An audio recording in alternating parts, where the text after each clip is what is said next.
Hi hello everyone. இப்போ நம்ம என்ன பார்க்க போறோம் அப்படின்னா டேட்டா சஃபிஷியன்சி பார்க்க போறோம் சரியா.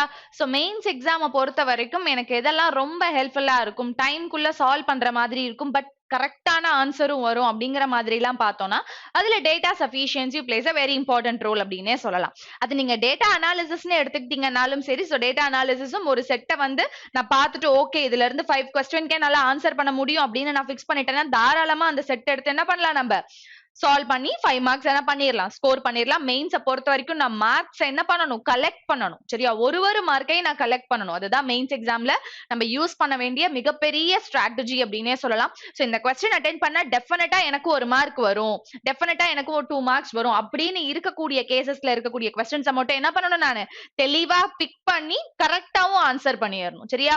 அதுதான் மெயின்ஸை பொறுத்த வரைக்கும் எனக்கு ரொம்ப ரொம்ப முக்கியமான விஷயம் அப்படிங்கிறது சரியா. ஸோ அப்ப அப்படி பார்க்கும்போது இப்ப நம்ம டிஸ்கஸ் பண்ண போறது வந்து பார்த்தோம்னா டேட்டா சஃபிஷியன்சி. சோ இதுல என்ன கொடுத்திருக்காங்க அப்படிங்கறத பார்க்கலாம். What is length of a train P. So இங்க என்ன கேக்குறாங்க, ஒரு ட்ரெயினோட லென்த் கேக்குறாங்க. பின்னு ஒரு ட்ரெயின் இருக்கு, அந்த ட்ரெயினோட லென்த் கண்டுபிடிக்கணும். வாட் இஸ் லென்த், லென்த் அப்படிங்கிறது என்னது, டிஸ்டன்ஸ் தானே. சோ அப்ப டிஸ்டன்ஸ் அப்படினாலே நமக்கு என்னன்னு தெரியும், டேட்டா சஃபிஷியன்சியை பொறுத்த வரைக்கும் எந்த ஸ்டேட்மெண்ட்ல இருந்து என்னத்தை கொண்டுட்டு வர முடியும். என்னோட क्वेश्चन இதுதான், what is length of a train. ட்ரெயினோட லென்த் கண்டுபிடிக்கணும்னா டிஸ்டன்ஸ் இஸ் லென்த்னா என்னது, distance is equal to what, speed into டைம்ங்கிறது நமக்கு தெரியும். சோ அப்ப ஸ்டேட்மெண்ட் 1ல என்ன சொல்றாங்க அப்படின்றத பார்க்கலாம். Train P crosses a platform of length 200 meter in 25 seconds. So first statementல என்ன கொடுத்திருக்காங்க, ஆல்ரெடி train P இருக்கு. இந்த train P என்ன பண்ணுதுன்னா 200 meter length இருக்கக்கூடிய ஒரு பிளாட்ஃபார்மை கிராஸ் பண்ணது எவ்வளவு டைம்ல, 25 செகண்ட்ல. Listen carefully. அப்போ லென்த் அப்படிங்கும் போது யார் யாரோட லென்த், train P யோட லென்த் பிளஸ் பிளாட்ஃபார்மோட லென்த் இஸ் ஈக்குவல் டு, எனக்கு இந்த இடத்துல யார் தெரியாது, ட்ரெயினோட ஸ்பீடு தெரியாது, பட் என்ன டைம் எடுத்துக்குது, 25 செகண்ட்ஸ் எடுத்துக்குது. இப்போ நீங்க இதை நல்லா கவனிச்சீங்கன்னா ஸ்டேட்மெண்ட் 1 பொறுத்த வரைக்கும் எனக்கு என்ன வேணும், இந்த P யோட வேல்யூ வேணும். அதுதான் வந்துட்டு எனக்கு தேவையான ஆன்சர். பட் இங்க 2 அன்னோன் டேட்டா இருக்கு இல்லையா. அப்ப ஸ்டேட்மெண்ட் 1 நான் எடுக்கும் போது எனக்கு அதுல 2 அன்னோன் டேட்டா வருது. 2 அன்னோன் டேட்டா வச்சு என்னால என்ன பண்ண முடியாது, ஆன்சர் சால்வ் பண்ண முடியாது. சோ அப்ப செகண்ட் ஸ்டேட்மெண்ட் ஆன்சர் கொண்டுட்டு வர முடியாது. சோ செகண்ட் ஸ்டேட்மெண்ட் எடுத்துக்கலாம். Train P crosses another train Q of length 250 meter running in opposite direction in 15 seconds.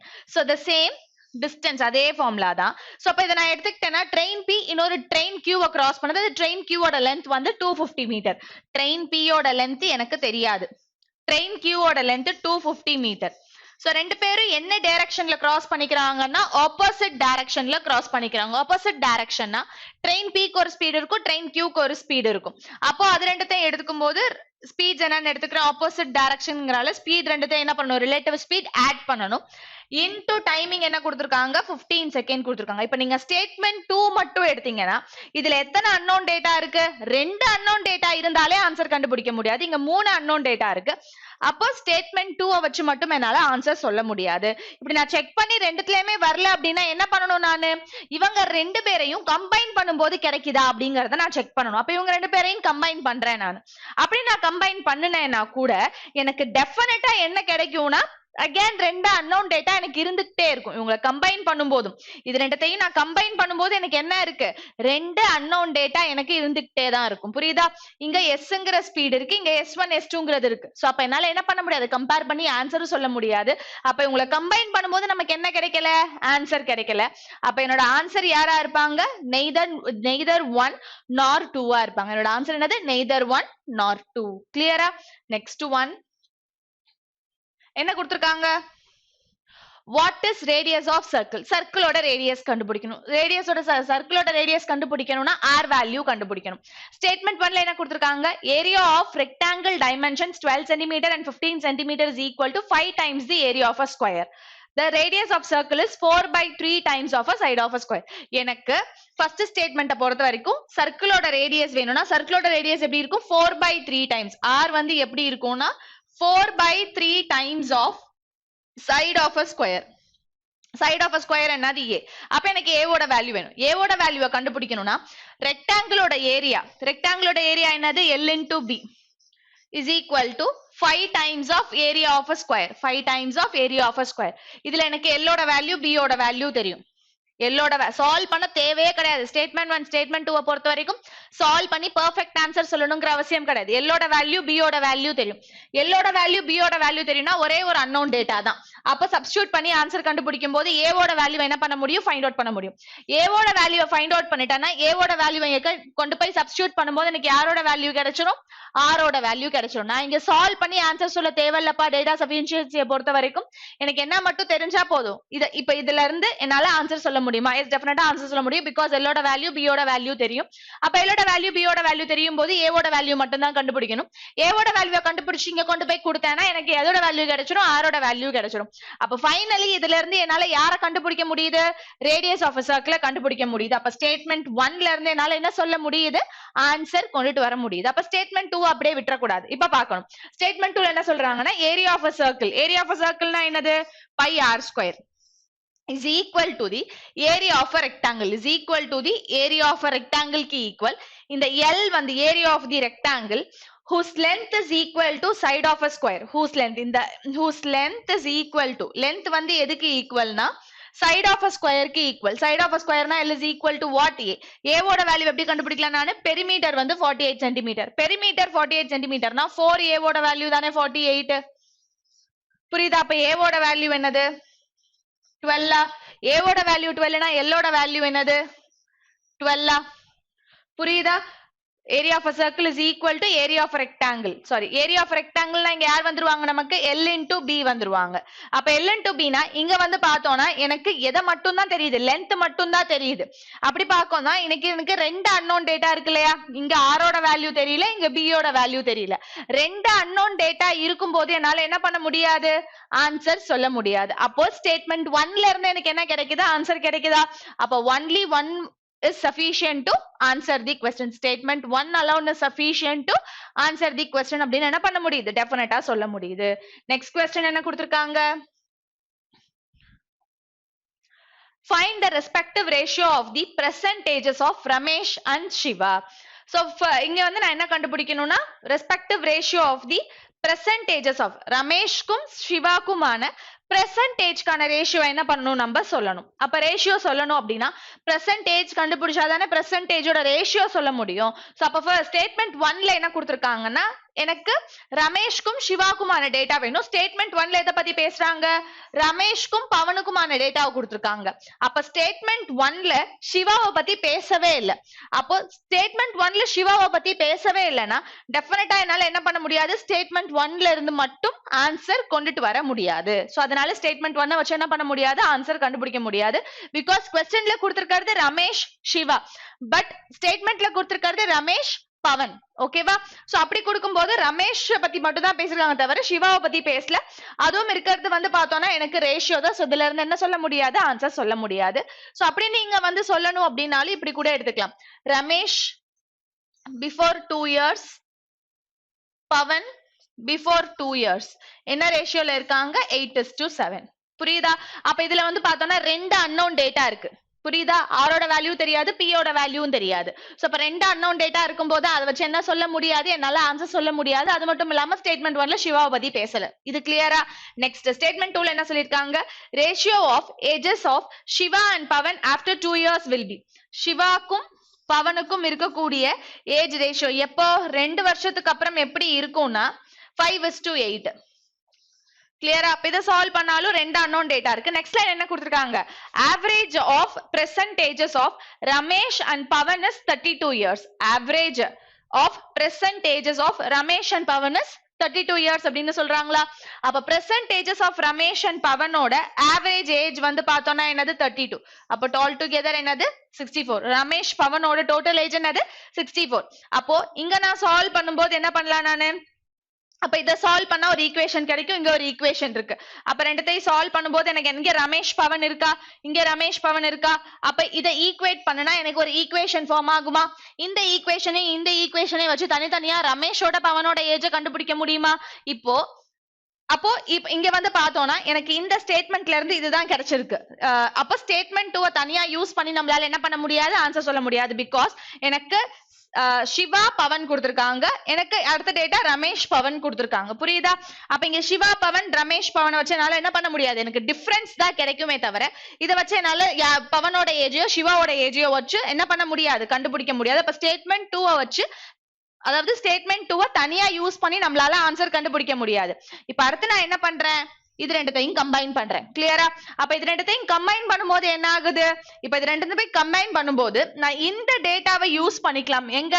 இதோட கம்பேர் பண்ணும்போது. பிகாஸ் இதை சால்வ் பண்ணா எனக்கு ஒரு ஈக்குவேஷன் கிடைக்குமா? இந்த ஈக்குவேஷனை நான் வந்து என்ன பண்றேன்? ரெண்டு ஈக்குவேஷன் இத சால்வ் பண்ணா இது ஒரு ஈக்குவேஷன் 1 கிடைக்கும். இங்க ஆல்ரெடி நான் ஒரு ஈக்குவேஷன் 2 வச்சிருக்கேன். அப்ப ஈக்குவேஷன் 1 ஈக்குவேஷன் 2 ரமேஷ் பவன் வச்சு இருக்கும்போது நான் ரமேஷோட பவனோட வேல்யூவை கண்டுபிடிச்சிட்டேன்னா பவனோட வேல்யூவை யூஸ் பண்ணி சிவாவோட வேல்யூவை என்ன பண்ணலாம் நான் கண்டுபிடிக்கலாம். அப்போ ரமேஷோட வேல்யூவும் தெரிஞ்சிடும், பவனோட வேல்யூவும் தெரிஞ்சிடும். புரியுதா? அப்ப இவங்க ரெண்டு பேரையும் கம்பைன் பண்ணும்போது என்னால என்ன பண்ண முடியுது? ஆன்சர் கண்டுபிடிக்க முடியுது. அப்ப ஃபைனலி என்னோட ஆன்சர் யாரா இருப்பாங்க? போத் 1 and 2 இருப்பாங்க. கிளியரா? Next one. Next question என்ன கொடுத்திருக்காங்க? Find the time taken by Kumar and Vinod to complete the work அப்படின்னு கேக்குறாங்க. சோ அப்ப குமார் and வினோதோட வேல்யூஸ் வேணும். சரியா? குமாரும் வினோதும் எவ்வளவு டைம் எடுத்துப்பாங்க அப்படின்னு கேக்குறாங்க. அப்ப குமாரோட டைமிங் வினோதோட டைமிங் கண்டுபிடிக்கணும். நான் ஃபர்ஸ்ட் டேட்டா என்ன கொடுத்திருக்காங்க? ஸ்டேட்மெண்ட் 1 பாருங்க. Kumar and Satish together can complete a piece of work in 20 days. With the help of Anil they can complete the work in 15 days. Kumar Satish மட்டும் ஒர்க் பண்றாங்கன்னா இவங்களோட 1 day ஒர்க் என்னவா இருக்கும்? நமக்கு 1/20 இருக்கும். புரியுதா? இவங்க கூட அனிலும் ஜாயின் பண்ணும்போது together they can complete 1/20 work. அப்ப இவங்க கூட அனிலும் சேரும்போது ஒர்க் எவ்வளவு நாள்ல கம்ப்ளீட் ஆகுது? 15 daysல கம்ப்ளீட் ஆகுது. அப்ப எனக்கு குமாருக்கும் சதீஷ்குமான 1 day ஒர்க் என்னது? 1/20. அப்ப இதுல இருந்து அனிலோட வேல்யூவை கண்டுபிடிக்கலாமா? இதுல இருந்து என்ன பண்ண முடியும்? என்னால அனிலோட வேல்யூவை கண்டுபிடிக்க முடியுமா? அப்ப ஸ்டேட்மெண்ட் 1ல இருந்து எனக்கு கிடைக்கிறது அனிலோடது மட்டும்தான். புரியுதா? ஸ்டேட்மெண்ட் 1ல இருந்து என்னால யாரை கண்டுபிடிக்க முடியும்? அனிலோடத கண்டுபிடிக்க முடியும். பட் எனக்கு क्वेश्चन என்னது? குமார் and வினோத். அப்ப ஸ்டேட்மெண்ட் 1ல இருந்து என்ன பண்ண முடியல? ஆன்சர் சொல்ல முடியல. ஸ்டேட்மெண்ட் 1ல இருந்து எனக்கு கிடைக்கிற ஒருத்தர் யாரு? அனிலோட வேல்யூ மட்டும்தான். அது நமக்கு தேவையில்ல. பிகாஸ் क्वेश्चनல எனக்கு அனில பத்தி பேசல. ஸ்டேட்மெண்ட் 2 என்ன கொடுத்திருக்காங்க? Anil and Satish can complete the work in 25 days. Anil சதீஷோட 1 day ஒர்க் என்னது? 1/25. Next Satish Vinod can complete the work in 15 days. Satish வினோதோட 1 day ஒர்க் என்னது? 1/15. கிளியரா? அப்ப இந்த இடத்துல வந்து பார்த்தோம்னா குமார பத்தி எங்கேயுமே பேசல. ஸ்டேட்மெண்ட் 2ல எனக்கு இங்கேயுமே வந்து பார்த்தோம்னா 2 அன்னோன் டேட்டா. அனில் இருக்கு, வினோத் இருக்கு. அனில பத்தி எதுவும் தெரியாது, வினோத பத்தி எதுவும் தெரியாது. இதை கம்பைனும் என்ன பண்ண முடியாது. அப்ப ஸ்டேட்மெண்ட் 2ல எனக்கு ப்ராப்பரான டேட்டா என்ன ஆகல? கொடுக்கல. புரியுதா? அப்ப ஸ்டேட்மெண்ட் 2 வச்சு மட்டும் என்ன பண்ண முடியாது? ஆன்சர் சொல்ல முடியாது. அப்ப அடுத்த ஸ்டெப் என்ன பண்ணணும்? ரெண்டு பேரையும் கம்பைன் பண்ணி பார்க்கணும். அப்படி நான் கம்பைன் பண்ணும்போது எனக்கு குமாரோட ஏஜ் வேணும்னா அதாவது குமாரோட டைம் தெரியணும்னா சதீஷோட டைம் தெரியணும். சதீஷோட டைம் எப்படி கண்டுபிடிக்க முடியும் என்னால? ஸ்டேட்மெண்ட் இப்பதான் நான் கம்பைன் பண்ணிட்டேன்ல, ரெண்டு டேட்டாவையும் கம்பைன் பண்ணி ஆன்சர் சொல்லலாம். அப்போ நான் என்ன சொன்னேன்? ஃபர்ஸ்ட் ஸ்டேட்மெண்ட் வச்சு அனிலோட வேல்யூவை கண்டுபிடிக்க முடியுமா? அப்ப அனில் எவ்வளவு டைம் எடுத்துக்கிறான்றத கண்டுபிடிச்சிட்டேன்னா அதை வச்சு சதீஷோடத கண்டுபிடிக்கலாமா? சதீஷோடத கண்டுபிடிச்சிட்டேன்னா அதை கொண்டு போய் இதுல சப்ஸ்டியூட் பண்ணும்போது குமாரோட வேல்யூவை கண்டுபிடிக்க முடியுமா? கிளியரா? இது அப்ப குமாரோட வேல்யூவை நான் கண்டுபிடிச்சிடறேன். குமாரோட வேல்யூவை ஒன்ஸ் கண்டுபிடிச்சிட்டேன்னா சதீஷோட வேல்யூவை கண்டுபிடிச்சேன்னா இங்க கொண்டு போய் சப்ஸ்டியூட் பண்ணும்போது குமாரோட வேல்யூ கண்டுபிடிக்க முடியும். இங்க கொண்டு போய் சப்ஸ்டியூட் பண்ணும்போது வினோதோட வேல்யூவை கண்டுபிடிக்க முடியும். புரியுதா? அப்ப ரெண்டு ஸ்டேட்மெண்ட்டையும் கம்பைன் பண்ணும்போது என்னால டெஃபினட்டா என்ன பண்ண முடியுது?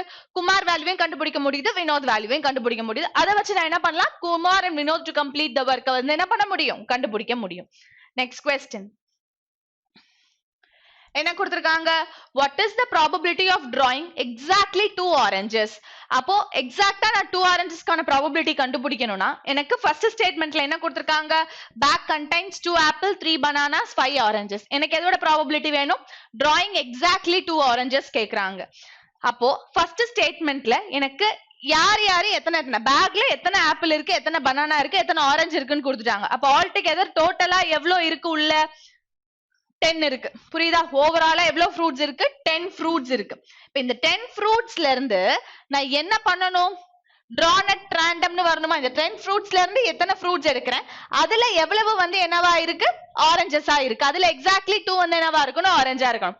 அப்ப ஸ்டேட்மெண்ட் 1ல எனக்கு எதை பத்தி கொடுக்கலனா how many fruits are drawn at randomங்கிறது வார்த்தையை என்ன பண்ணல? யூஸ் பண்ணவே இல்ல. எவ்வளவு இருக்குன்னு கொடுத்துட்டாங்க. எவ்வளவு இருக்குன்னு கொடுத்துட்டு how many are drawn at randomங்கிற வார்த்தை என்ன பண்ணல? யூஸ் பண்ணல. நம்ம சொல்லுவாங்க இல்லையா क्वेश्चनல if 3 fruits are drawn at random, if 5 fruits are drawn at random. அப்படிங்கறது என்ன பண்ணணும், எனக்கு கொஸ்டின்ல யூஸ் பண்ணணுமா? ஸ்டேட்மெண்ட் 1ல அது இல்லையா? சோ அதனால இத வச்சு என்ன பண்ண முடியாது, ஆன்சர் கண்டுபிடிக்க முடியாது. சோ அப்ப ஸ்டேட்மெண்ட் 2ல என்ன பண்ணிருக்காங்கன்னா, வெறுமன 3 ஃப்ரூட்ஸ் எடுக்கிறேன்னு தான் சொல்லிருக்காங்க. 3 ஃப்ரூட்ஸ் எடுக்கிறேன்னா டோட்டலா எவ்வளவு ஃப்ரூட்ஸ் இருந்தது, என்னென்ன ஃப்ரூட்ஸ் இருந்தது, எந்த டேட்டாவுமே எனக்கு தெரியாது ஸ்டேட்மெண்ட் 2ல. புரியுதா? எதுவுமே கொடுக்காம வெறுமன 3 ஃப்ரூட்டை ரேண்டமா எடுக்கிறேன். 3 ஃப்ரூட்டை ரேண்டமா எடுக்கிறேன்னா எத்தனை ஃப்ரூட் இருந்தது, எத்தனை ஃப்ரூட்ல இருந்து நான் எத்தனை ஃப்ரூட்டை 3 ஃப்ரூட்டை ரேண்டமா எடுக்கிறேன். சோ இப்ப இந்த இடத்துல ஏதோ ஒரு டேட்டா தெரியல, எனக்கு எவ்வளவு ஃப்ரூட்ஸ் இருக்குன்ற டேட்டா ஸ்டேட்மெண்ட் 2ல எனக்கு தெரியல. அப்ப ஸ்டேட்மெண்ட் 1ல என்ன இல்ல, எத்தனை ஃப்ரூட்ஸ் இருக்கு, நான் எத்தனை ரேண்டமா எடுக்கிறேன்றது தெரியல. ஸ்டேட்மெண்ட் 2ல ரேண்டமா எத்தனை எடுக்கிறேன் அப்படின்னு தெரியுது, பட் நம்பர் ஆஃப் ஃப்ரூட்ஸ் என்னன்னு எனக்கு தெரியல. புரியுதா? அப்ப இது ரெண்டுத்தையும் தனித்தனியா எடுக்கும் போது நல்லா ஆன்சர் சொல்ல முடியல. இப்ப இவங்க ரெண்டு பேரையும் கம்பைன் பண்ணிட்டேன். கம்பைன் பண்ண என்ன வருது, எனக்கு தேவையான 2 டேட்டாவுமே கிடைக்குது. யார் யாரு, நம்பர் ஆஃப் ஃப்ரூட்ஸும் எனக்கு கிடைக்குது, எத்தனை ஃப்ரூட்ஸ் நான் ரேண்டமா எடுக்கிறேங்கிறதும் எனக்கு தெரியுது. அப்ப ரெண்டு பேரையும் இப்ப இது எனக்கு தெரிஞ்சிச்சுனாலே எக்ஸாக்ட்லி 2 ஆரஞ்சஸ் சொல்லலாமா? சோ பாத்தீங்கன்னா டோட்டலா 3 ஃப்ரூட்ஸ் வந்து எடுக்கிறேன். 10 ஃப்ரூட்ஸ்ல இருந்து எத்தனை ஃப்ரூட்ஸ் எடுக்கிறேன், நான் 3 ஃப்ரூட்ஸ் எடுக்கிறேன். இந்த 3 ஃப்ரூட்ஸ்ல எனக்கு என்ன வேணும், எக்ஸாக்ட்லி 2 ஆரஞ்சஸ். அப்ப எக்ஸாக்ட்லி 2 ஆரஞ்சஸ்னா எனக்கு எத்தனை ஆரஞ்சஸ் இருக்கு, அப்ப இந்த 5ல இருந்து 5 ஆரஞ்சஸ்ல இருந்து 2 ஆரஞ்சஸ் எடுத்துட்டேன்னா நான் 3 ஃப்ரூட்ஸ் எடுக்கணும். அப்ப ரிமைனிங் ஒரு ஃப்ரூட் எதுல இருந்து எடுத்திருப்பேன், ரிமைனிங் 5ல இருந்து எடுத்திருப்பேன். அப்ப இங்க 5C2 5C1. அப்ப இதை சால்வ் பண்ணும்போது எனக்கு என்ன கிடைச்சிரும், ஆன்சர் கிடைச்சிரும். புரிஞ்சுதா? அப்ப இதுல இருந்து என்ன தெரியுது நமக்கு, போத் 1 and 2 எடுக்கும் போது எனக்கு எக்ஸாக்ட்லி 2 ஆரஞ்சஸ்க்கான ப்ராபபிலிட்டி என்ன பண்ண முடியும், ஃபைண்ட் அவுட் பண்ண முடியும். புரிஞ்சுதா? இது யாருக்கும் டவுட் இல்லல்ல? சோ இந்த மாதிரி சின்ன சின்ன செஷன்ஸா என்ன பண்ணுவோம், நம்ம இந்த மாதிரி நம்ம எக்ஸாம் வரைக்கும் பார்த்துட்டே போவோம். சோ டெஃபினட்டா இந்த செஷன்ல உங்களுக்கு ரொம்ப ஹெல்ப்ஃபுல்லா இருக்கும் அப்படின்னு நினைக்கிறேன். சோ இதே மாதிரி அடுத்த செஷன்ல மீட் பண்ணலாம். மறக்காம உங்களோட கமெண்ட்ஸ் என்ன பண்ணுங்க, எங்களுக்கு கொடுங்க. அது மட்டும் இல்லாம லைக் பண்ணுங்க, நம்ம சேனலை சப்ஸ்கிரைப் பண்ணுங்க, உங்க ஃப்ரெண்ட்ஸ்க்கு லிங்க் ஷேர் பண்ணி சஜஸ்ட் பண்ணுங்க நம்ம சேனலை. ஓகேவா? தேங்க்யூப்பா.